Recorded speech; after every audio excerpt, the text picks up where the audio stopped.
में नवनिर्वाचित सांसद सिमरनजीत सिंह मान के विवादित बोल, हरियाणा के लोग फैला रहे हैं पंजाब में गैंगवार। उन्होंने कहा कि गैंगवार फैलाने में हरियाणा के गैंगस्टर, हरियाणा के लोग को शर्म नहीं आती है। हरियाणा स्टेट में हरियाणवी नहीं पंजाबी को बना दिया है सीएम। भगत सिंह को बताया उन्होंने आतंकी। भगत सिंह ने निर्दोष लोगों को मारा। खालिस्तान के समर्थन में भी बोलते हुए नजर आए मान। पिछली सरकारों ने कश्मीर और लद्दाख का हिस्सा पाकिस्तान और चीन को दे दिया। ਮੈਨੂੰ ਬੜੀ ਖੁਸ਼ੀ ਹੋਈ ਹੈ ਜੀ ਕਰਨਾਲ ਆ ਕੇ, ਕਿਉਂ ਕਰਕੇ ਸਾਡਾ ਇਲਾਕਾ ਹੈਗਾ। ਜਿੰਨੇ ਵੀ ਅਸੀਂ ਪਾਕਿਸਤਾਨ ਤੋਂ ਉੱਜੜ ਕੇ ਆਏ ਹੈ ਜੀ, ਸਾਡੇ ਸਿੱਖ ਭਰਾ ਤੇ ਪੰਜਾਬੀ ਕਰਨਾਲ ਜ਼ਿਲ੍ਹੇ ਦੇ ਵਿੱਚ ਆ ਕੇ ਵਸੇ ਹੈ। ਸੋ ਇੱਥੇ ਆ ਕੇ ਮੈਨੂੰ ਬਹੁਤ ਬਹੁਤ ਖੁਸ਼ੀ ਹੋਈ ਹੈ ਤੇ ਮੇਰਾ ਸਵਾਗਤ ਵੀ ਬਹੁਤ ਅੱਛਾ ਹੋਇਆ, ਵਧੀਆ ਹੋਇਆ। मैं ਤੁਹਾਡਾ ਪ੍ਰੈਸ ਦਾ ਸਾਰਿਆਂ ਦਾ ਬਹੁਤ ਬਹੁਤ ਰਿਣੀ। ਸਰ, ਲੋਕ ਸਭਾ ਪਹੁੰਚੇ ਹੋ ਤੁਸੀਂ, ਪੰਜਾਬ ਦੇ ਕੀ ਮੁੱਦੇ ਨੇ ਜਿਨ੍ਹਾਂ ਨੂੰ ਤੁਸੀਂ ਲੋਕ ਸਭਾ ਦੇ ਵਿੱਚ ਚੱਕੋਗੇ, ਕਿਉਂਕਿ 1.5 ਸਾਲ ਦਾ ਲਗਭਗ ਜੋ ਕਾਰਜਕਾਲ ਹੈ ਉਹ ਰਹਿ ਗਿਆ ਲੋਕ ਸਭਾ ਦਾ, ਕੀ ਕੁਝ ਕਹਿਣਾ ਚਾਹੋਗੇ? ਨਹੀਂ, 2 ਸਾਲ ਰਹਿੰਦੇ ਆ, 1.5 ਸਾਲ ਨਹੀਂ ਰਹਿੰਦਾ। ਐਵੇਂ ਮੇਰੇ 6 ਮਹੀਨੇ ਨਾ ਘਟਾਓ ਤੁਸੀਂ। सर, क्या कुछ कहना चाहेंगे? पहली बार आपने सांसदी छोड़ भी दी गई थी क्योंकि कृपान लेकर नहीं जाने दिया गया था। इस बार आपका क्या रहेगा अगर इस तरीके की बात रखी जाती है तो? देखिए, ये बात ये है कि हम हिंदू मेजॉरिटेरियन स्टेट में रह रहे हैं और इंडिया में हिंदू का राज है, पर कॉन्स्टिट्यूशन की आर्टिकल 25 कहती है कि एक सिख कृपान पहन भी सकता है जी और कैरी भी कर सकता है। खबर आ रही है प्रयागराज से, जहां जिलाधिकारी प्रयागराज व वरिष्ठ पुलिस अधीक्षक प्रयागराज वरिष्ठ पुलिस अधीक्षक शैलेश पांडे द्वारा सुरक्षित सुगम कांवड़ यात्रा के दृष्टिगत घाट शिव मंदिर कांवड़ मार्गों पर किए गए पुलिस प्रबंध व अन्य व्यवस्थाओं का निरीक्षण कर संबंधित को आवश्यक दिशा निर्देश दिए गए। अन्य अधिकारीगण इस दौरान उपस्थित रहे। और जो तमाम घाट हैं, जो मार्ग है, उस पर किस तरह की व्यवस्था? देखिए, जैसा कि हम सभी अवगत हैं, आज से श्रावण का पवित्र महीना शुरू हुआ और काफ़ी संख्या में कांवड़िए विभिन्न क्षेत्रों से आकर स्थानीय शिवालयों के अपने जनपदों और विशेषकर मैक्सिमम लोग जो है श्री काशी विश्वनाथ जाकर जलाभिषेक करते हैं। इसको लेकर जो व्यवस्थाएं हैं वो डिफरेंट सेगमेंट्स में हैं। सबसे पहले जो घाट की व्यवस्था है, घाट पे पर्याप्त सुरक्षा व्यवस्था सुनिश्चित कराई जा रही है, जिसमें कि deep water barricading, other barricading, घाट के स्लोप, वहाँ पे चेंजिंग रूम, लाइटिंग की व्यवस्था, गोताखोरों की व्यवस्था, वहाँ पे पुलिस प्रबंध, महिला पुलिसकर्मियों की व्यवस्था, जिससे कि जो कांवड़िए आ रहे हैं सुगमतापूर्वक और सुरक्षित तरीके से जल भर के वहाँ से अपने गंतव्य स्थान को प्रस्थान करें। दूसरा हमारा सेगमेंट आता है जो रूट, विभिन्न जो हमारे रूट्स हैं उन पर यातायात की व्यवस्था, वहाँ पे पुलिस डिप्लॉयमेंट, वहाँ पे सीसीटीवी कैमरे के माध्यम से निगरानी, ड्रोन कैमरे के माध्यम से निगरानी, जो कंजेस्टेड हमारे पॉइंट्स हैं वहाँ पे ड्रोन के माध्यम से भी निगरानी, किसी भी तरह की दुर्घटना न हो उसके लिए पर्याप्त पार्किंग, डाइवर्जन, और जैसा कि अभी डीएम साहब ने बताया भी कि एक लेन डेडिकेटेड कांवड़ियों के लिए आवंटित किया जा रहा है, जिससे कि उनके लेन में सामान्य आवागमन जो वाहनों का है वो न हो सके। तीसरा हमारा सेगमेंट है डिफरेंट जो हमारे शिवालय हैं, जैसा कि श्री रामेश्वर मंदिर है, कृष्ण महादेव, कपिला महादेव मंदिर है, अन्य मंदिर, वहाँ पे जलाभिषेक जो होता है उसकी सुरक्षा व्यवस्था, उसमें भी 2 तरह की व्यवस्थाएं हैं, जैसे रूटीन पर डे की व्यवस्था और सोमवार के दिन तथा अन्य त्योहारों के दिन जो विशेष भीड़ होती है उसको लेके जो हमारी सुरक्षा व्यवस्था उसको और स्ट्रेंथन की जाएगी। इसमें पर्याप्त संख्या में सिविल पुलिस की डिप्लॉयमेंट, बीएससी की डिप्लॉयमेंट, हमारी ट्रैफिक पुलिस की डिप्लॉयमेंट, हमारी महिला पुलिस की काफ़ी संख्या में श्रद्धालु महिलाएँ भी आती हैं जलाभिषेक के लिए, उनको एक सुरक्षा का विशेष भाव रखने उसके लिए महिला पुलिसकर्मियों की व्यवस्था, साथ ही साथ हमारे जो पुलिस मित्र हैं, हमारे एसटीएम के सदस्य हैं, सिविल डिफेंस, सभी का हम लोग समुचित सहयोग लेके इस त्यौहार को, जो 1 महीने का त्यौहार इसको सकुशल हम लोग संपन्न करेंगे। करनाल जिले भर के दिव्यांग पिछले लगभग 100 दिनों से जिला सचिवालय के मुख्य द्वार के बाहर अपनी मांगों को लेकर धरने पर बैठे हुए हैं। धरने पर बैठे हुए दिव्यांग लगातार सरकार से अपनी मांगे पूरी करने के लिए गुहार लगा रहे हैं, लेकिन लगभग 100 दिन बीत जाने के बाद भी उनकी समस्या का हल नहीं निकल पाया है। इसको लेकर दिव्यांग ने उग्र होकर प्रदर्शन भी किया था। और मैं समझता हूं कि सबसे कठिन जीवन अगर किसी का होता है वो दिव्यांगजनों का होता है, और उसके अंदर भी प्रदेश के माननीय मुख्यमंत्री मनोहर लाल जी वो बहुत ही संवेदनशील है इन विषयों में, और निश्चित रूप से जो एक उनकी तरफ से एक डिमांड जो आई हुई है 18 पॉइंट आए हुए हैं, उसके ऊपर भी पिछले दिनों में भी, क्योंकि जब बातचीत शुरू हुई थी और ये सारी बातें सारे पॉइंट्स आए थे, तो उसके बाद जो संबंधित विभाग है उसके माध्यम से सरकार तक ये सारी बातें गई हुई हैं, और उसको एग्ज़ामिन करने में सरकार ने पिछले कुछ सप्ताहों में वो सारे पॉइंट एग्ज़ामिन भी किए हैं। अभी क्योंकि हमें जानकारी मिली थी कि इनमें जो दिव्यांगजन हैं उनमें से काफ़ी लोग अनशन पर जो बैठे थे, तो ये मैं समझता हूँ कि एक बहुत ही दिल को दुख देने वाली ये बात है। तो मैंने आज आकर सभी से अनुरोध किया माननीय मुख्यमंत्री मनोहर लाल जी की तरफ से कि वो अपने इस अनशन को समाप्त करें, और उन्होंने उस अनुरोध को स्वीकार करते हुए अपने अनशन को तोड़ा है। और माननीय मुख्यमंत्री जी की तरफ से जो एक जिम्मेवारी लगी है, मुख्यमंत्री जी के जो प्रधान सचिव हैं वी उमाशंकर जी, और उनके साथ में अन्य जितने भी संबंधित विभाग हैं, क्योंकि कोई भी जो योजनाएं होती हैं वो अलग अलग विभागों से संबंधित होती हैं, और इन सभी योजनाओं को सिरे चढ़ाने के लिए एक जो सभी जो PSCM और साथ में जितने भी ACS उन विभाग संबंधित विभागों के। खबर आ रही है पंजाब से, जहां फिरोजपुर CIA पुलिस ने एक कार पर फायरिंग कर कार सवार से 2 हथियारबंद आरोपियों को नाजायज हथियारों के साथ गिरफ्तार किया।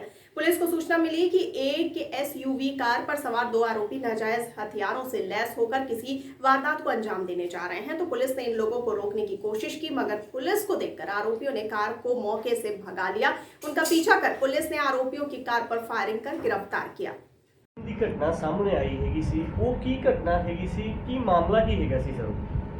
ਜੀ ਕੱਲ੍ਹ ਮਿਤੀ 13/7 ਨੂੰ ਆਪਣੀ CIA ਟੀਮ ਵੱਲੋਂ ਉਹਨਾਂ ਨੂੰ ਇਨਫੋਰਮੇਸ਼ਨ ਮਿਲੀ ਸੀ ਕਿ ਜਿਹੜਾ ਸਾਡੇ ਥਾਣੇ ਦਾ ਇੱਕ ਅਪਰਾਧੀ ਹੈ ਅਮਰੀਕ ਸਿੰਘ, ਉਹ ਆਪਣੇ ਸਾਥੀ ਦੇ ਨਾਲ ਸਾਨੂੰ ਵਾਂਟਡ ਹੈ 128 ਨੰਬਰ ਮੁਕੱਦਮੇ 'ਚ ਇਸ ਸਾਲ ਦੇ, ਉਹ ਇੱਥੇ ਉਹਨਾਂ ਨੂੰ ਉਹਦੀ ਇਨਫੋਰਮੇਸ਼ਨ ਮਿਲੀ ਸੀ, ਜਿਸ ਦੇ ਸਬੰਧ ਦੇ ਵਿੱਚ CIA ਟੀਮ ਵੱਲੋਂ ਬਾਵਾ ਡੇਰੀ ਕੋਲ ਉਹਨਾਂ ਨੂੰ ਕਾਬੂ ਕਰਨ ਦੀ ਕੋਸ਼ਿਸ਼ ਕੀਤੀ ਗਈ, ਜਿੱਥੇ ਉਹਨਾਂ ਵੱਲੋਂ ਦੋਸ਼ੀਆਂ ਵੱਲੋਂ CIA ਟੀਮ ਦੇ ਉੱਤੇ ਗੱਡੀ ਚੜ੍ਹਾਉਣ ਦੀ ਕੋਸ਼ਿਸ਼ ਕੀਤੀ ਗਈ, ਅਤੇ ਉਸ ਦੇ ਮੁਤਲਕ ਉਹਨਾਂ ਨੇ ਉਹਨਾਂ ਨੂੰ ਕਾਬੂ ਕਰਨ ਲਈ ਉਹਨਾਂ ਦੇ ਟਾਇਰ ਦੇ ਵਿੱਚ ਫਿਰ ਫਾਇਰਿੰਗ ਕੀਤੀ ਹੈ, ਜਿਸ ਸੰਬੰਧੀ ਫਿਰ ਉਹ ਕਾਬੂ ਕਰਨ 'ਚ ਕਾਮਯਾਬ ਹੋਏ ਹੈ ਅਤੇ ਅਸੀਂ ਉਹਨਾਂ ਨੂੰ ਰਾਉਂਡ ਅਪ ਕੀਤਾ। ਅਤੇ ਇਸ ਸੰਬੰਧ ਦੇ ਵਿੱਚ ਅਸੀਂ CIA ਟੀਮ ਦੇ ਬਿਆਨਾਂ ਦੇ ਉੱਤੇ ਇਹਨਾਂ 'ਤੇ 307 ਦਾ ਕੱਲ੍ਹ ਪਰਚਾ ਦਰਜ ਕੀਤਾ, ਅਤੇ ਅਮਰੀਕ ਸਿੰਘ ਕੋਲੋਂ ਇੱਕ ਬਰੇਟਾ ਦੀ ਪਿਸਟਲ ਅਤੇ ਦੂਜਾ ਸੁਖਦੇਵ ਸਿੰਘ ਹੈ ਜਿਹਨੂੰ ਕਾਬੂ ਕੀਤਾ, ਉਹ ਤੋਂ ਇੱਕ ਦੇਸੀ ਪਿਸਟਲ ਬਰਾਮਦ ਕੀਤੇ। ਤਾਂ ਇਹਨਾਂ ਉੱਤੇ ਪਹਿਲੇ ਵੀ ਮੁਕੱਦਮੇ ਦਰਜ ਹੈਗੇ ਸੀਗੇ, ਇਹ ਕੀ ਕੰਮ ਕੀ ਕਰਦੇ ਹੈਗੇ ਸੀ? ਜੀ ਇਹ ਜਿਹੜੇ ਆਪਣਾ ਅਮਰੀਕ ਸਿੰਘ ਹੈ ਇਹ ਇੱਕ ਸਮਗਲਰ ਹੈ, ਡਰੱਗ ਸਮਗਲਰ ਹੈ, ਜਿਸ ਤੋਂ ਵੱਖ-ਵੱਖ ਥਾਣੇ ਦੇ ਵਿੱਚ ਆਲਮੋਸਟ ਇਹਦੇ ਤੋਂ 16 ਪਰਚੇ ਦੇ ਦਰਜ ਹੈ, ਅਤੇ ਸਾਨੂੰ ਵੀ ਇਹ ਵਾਂਟਡ ਸੀਗਾ 128/22 ਨੰਬਰ ਮੁਕੱਦਮਾ 307 ਦਾ, ਉਸ ਵਿੱਚ ਅਸੀਂ ਇਹਨੂੰ ਫਿਰ ਗ੍ਰਿਫਤਾਰ ਕਰ ਰਹੇ ਹਾਂ। खबर आ रही है छत्तीसगढ़ से, जहां जांजगीर चांपा कलेक्टर चीतारन प्रकाश सिन्हा आज जब हायर सेकेंडरी स्कूल में आकस्मिक निरीक्षण करने पहुंचे तो स्कूल के 16 में से 7 शिक्षक अनुपस्थित मिले। कलेक्टर के स्कूल में प्रवेश के दौरान एक शिक्षक स्कूल आते दिखे तो कलेक्टर ने उन्हें कक्ष में बुलाकर पूछा कि स्कूल आने का समय कितने बजे का निर्धारित है। 11:15 बज गए हैं, विद्यार्थी आ गए हैं लेकिन आप अभी आ रहे हैं, यह सब बिल्कुल नहीं चलेगा। कलेक्टर ने सभी अनुपस्थित शिक्षकों का वेतन काटने और विभागीय कार्रवाई के निर्देश दिए हैं। खबर आ रही है झारखंड से, जहां चतरा जिला के पीपरवार थाना क्षेत्र के बहेरा पंचायत के बिलारी गांव के समीप बहेरा पंचायत के मुखिया प्रतिनिधि रमेश मुंडा, किचटो पंचायत के मुखिया प्रतिनिधि अंगद कुमार महतो एवं किचटो पंचायत समिति प्रतिनिधि कीर्तन महतो के नेतृत्व में CCL की आम्रपाली से CHP पीपरवार तक हाईवा डंपर से कोयले परिचालन का विरोध करते हुए ट्रांसपोर्टिंग सड़क गुरुवार को जाम कर दिया गया। और स्कूल पढ़ता है आप रोड पर ही है, ऑन रोड में आपके परिवार विकास विद्यालय और शिशु विद्या मंदिर और एक सरस्वती शिशु विद्या मंदिर, और जिससे कि बहुत एक्सीडेंट होने की घटना संभावना ज़्यादातर रहती है। और संघन आबादी को देखते हुए ट्रांसपोर्टिंग इस रूट पर न चलाने का कृपा करें, और कहे कि आए दिन घटना होने का बहुत ही दिक्कत होने का कठिनाई हो सकती है, और यहाँ के लोगों का आने जाने में भी बहुत संघन आबादी क्षेत्र है, कहे कि 24 घंटा आदमी इस रोड पर चलते रहती है, रोड में इधर उधर खेलते रहते हैं, तो इधर से ट्रांसपोर्टिंग एक्चुअली चीज नहीं चलना चाहिए। और आप लोग दे चुके हैं, प्रशासन को भी अवगत करा चुके हैं, तो हम एक प्रतिनिधि होने के नाते इधर से ट्रांसपोर्टिंग आवश्यक नहीं चलना चाहिए। और आप लोग जमे रहिए, इस पर कड़ा निगरानी रखिए, क्योंकि आप लोग में भी अंदर बाहर होने की सूचना हमको मिलता है, तो उस पर हम पहल नहीं करेंगे। जो है जब कहीं भी करना है तो एक समस्या, नहीं तो नहीं, और चलाना है तो चलाइए, उससे हमारा कोई आपत्ति नहीं।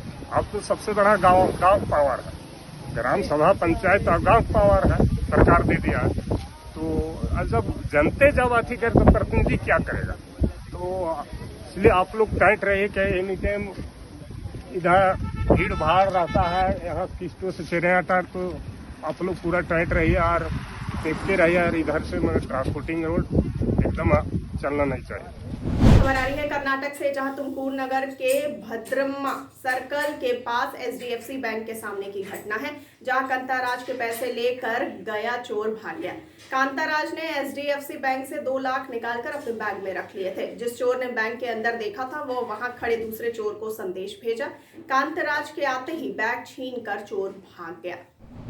निसिंग के कैथल की ओर से एंट्री होते हुए ही ड्रेन पुल के पास गंदगी के बड़े बड़े ढेर लग गए हैं। स्वच्छता के दावे करने वाली नगर पालिका की कार्यप्रणाली की पोल इसको देखते ही खुल जाती है। नपा ने कचरे के निष्पादन के लिए लाखों रुपए खर्च करके नई अनाज मंडी की पिछली साइड डंपिंग साइट बनाई है, लेकिन इसमें बड़ी लापरवाही यह बरती गई है कि अब तक उस जगह पर जाने का कोई स्थायी रास्ता नहीं बनाया गया है। में जैसे कैथल की तरफ से एंट्री होता है, बड़ा बुरा लगता है, एकदम बदबू, और साथ में शिव मंदिर है और गुरुद्वारा साहिब है और लड़कियों का एक कॉलेज है। मतलब अच्छा नहीं लगता। जैसे शहर में एंट्री होती है ना, हमारी यहाँ के नगर पालिका चेयरमैन से और यहाँ जो का प्रशासन है, इनसे हाथ जोड़ के ये प्रार्थना कम से कम समय में इसका समाधान किया जाए और इसके कहीं दूर ऐसी जगह ले जाए ताकि आम जनमानस को किसी तरह का कोई परेशानी ना हो। हमारा जो नया डंपिंग साइट है वो चालू हालत में है। नया कूड़ा वहाँ जाता है और जो ये पुराना लीगेसी वेस्ट पड़ा था, इसमें से हमने 15,000 मीट्रिक टन को रेमिडिएशन कर दिया है। जो बचा हुआ है 5-6 हज़ार के लगभग, इसका इंप्रेशन ऑफ इंटरेस्ट का टेंडर लगाया गया था, जो आगे अप्रूवल के लिए निदेशालय को भेजा गया है। उनकी अप्रूवल आते ही इसके आगामी इसको भी बायो रेमिडिएशन के लिए टेंडर लगा दिया जाएगा। करनाल के कुटेल गांव के राजकीय वरिष्ठ माध्यमिक विद्यालय के छात्र की करंट लगने से मौत हो गई। छात्र स्कूल के साथ लगती व्यायामशाला की टॉयलेट की छत पर रखे अपने स्कूल बैग को उतारने के लिए चढ़ा था। इसी दौरान छात्र छत से गुजर रही हाई वोल्टेज तारों की चपेट में आ गया और उसकी मौत हो गई। घटना से पूरे गाँव व स्कूल में सनसनी फैल गई। मौके पर पुलिस व स्कूल प्रबंधक पहुँच गए। कुटेल गाँव में एक लड़का कोई करंट लग के मर गया है, तो हम तुरंत ही मौके पर पहुँचे। वहाँ व्यायामशाला बनी हुई है, व्यायामशाला में बाथरूम बना हुआ है, बाथरूम के ऊपर से बिजली की लाइन गुजर रही है। तो हमने पता लगा भी ये तो ऊपर लड़का इसका करंट रख के मरा पड़ा है। फिर हमने लोगों की इमदाद से लाइन को कटवाया, बिजली की लाइन को कटवाया। फिर उसको वहाँ से पब्लिक की इमदाद से या बिजली वालों की इमदाद से लोगों से उसको उतरवाया। वहाँ से उतरवा के देखा उसको करंट लगा हुआ था, काफ़ी से जड़ा हुआ था, और उसको उठा के ले आके यहाँ इसको दाखिल करा था। अभी इसका पोस्टमार्टम करा के या वारसन से पूछ के जैसी कार्रवाई होगी वैसी कार्रवाई हमें मिलाई जाए। सर व्यायामशाला दिया, स्टेडियम था व्यायामशाला जी, तो क्या कार्रवाई की जा रही है? अभी तो जो भी अभी बयान देंगे, अभी कार्रवाई भी हम डेड बोर्ड रख दिया। अभी उनके वारसों से मिलकर जो भी बयान देंगे उसकी तरह कार्रवाई हमें मिलाई जाएगी, जो नियम अनुसार कार्रवाई मिल जाएगी। पोस्टमार्टम करवाएंगे अभी तो पहले उनके बयान लेंगे, जो भी बयान लेंगे, बयान लेने के बाद जैसी कार्रवाई होगी वैसी कार्रवाई मिल जाएगी। प्रथम जांच में आपने क्या देखा? वहाँ पे लापरवाही थी, आपको लगा कुछ? भाई अभी तो कुछ नहीं जी कह सकते लापरवाही थी, लेकिन ये जरूर है बिजली की लाइन गुजर रही है, ये बिजली वाले की लापरवाही है, क्योंकि ज़्यादा उसके छत से गुजरी है, बड़ी लाइन गुजरी है। पढ़ता था सर ये छात्र? हाँ पढ़ रहा था जी, 9वीं क्लास में पढ़ता था, करीब 14-15 साल का लड़का था। बिजली के न पकड़ा अभी, और ऊपर पड़ी थी वहाँ स्टेडियम में बिजली 11,000 की वो लगी उसको। यहाँ से स्कूल में आज गया नहीं था, स्टेडियम में गया था? स्कूल में सवेरे वक्त ही चला गया जी, वहाँ खेलने गया होगा ये। पास में पड़ा नहीं, उधर से स्टेडियम वहाँ खेलने कूदने का बना रखा। अच्छा, तो वहाँ सवेरे के खेल कूद लिया वहाँ। तो इसने बैग कहाँ रखा हुआ था? बैग भी वहीं फेंक देना ऊपर ही। इस तरह करंट लगे? हाँ करंट लगे। तो क्या सूचना मिली थी आपको? बताया करो मेरे बून बताया करंट लग गया भाई उसका। वो ने गया होगा फिर उसका मेरे तक जा करो आग करंट लग गया उसका। मैं गया मैंने गाँव वाले लेके फिर वहाँ 2-3 जने लड़के जो सी दुकान पे वहाँ थे। कौन सी क्लास में पढ़ता था, क्या नाम है? 9वीं में। क्या नाम है? आर्यन। तो क्या स्टेडियम वालों के खिलाफ कोई कार्रवाई की मांग करेंगे? कार्रवाई की मांग क्या खड़ी दे रहा वो लाइन है वो वही अपना वो कर खराब। उसको ऊपर होना चाहिए था, नीचे पड़ी हुई जो सी नंगे तारे नीचे। नंगे तारे पड़ी नीचे। कोई बरसात आएगी और न भी पकड़ लेगी वो तो किसी ने। एक ही लड़का था आपको? 2 लड़के थे मेरे को। तो लापरवाही तो है ना स्टेडियम में? लापरवाही तो है उसमें। क्या नाम है आपका? किरसन है मेरा नाम। तो ये थी इस वक्त की बड़ी खबर। आगे खबरों के लिए बने रहिए TTN 24 के साथ। मुझे दीजिए इजाजत। नमस्कार।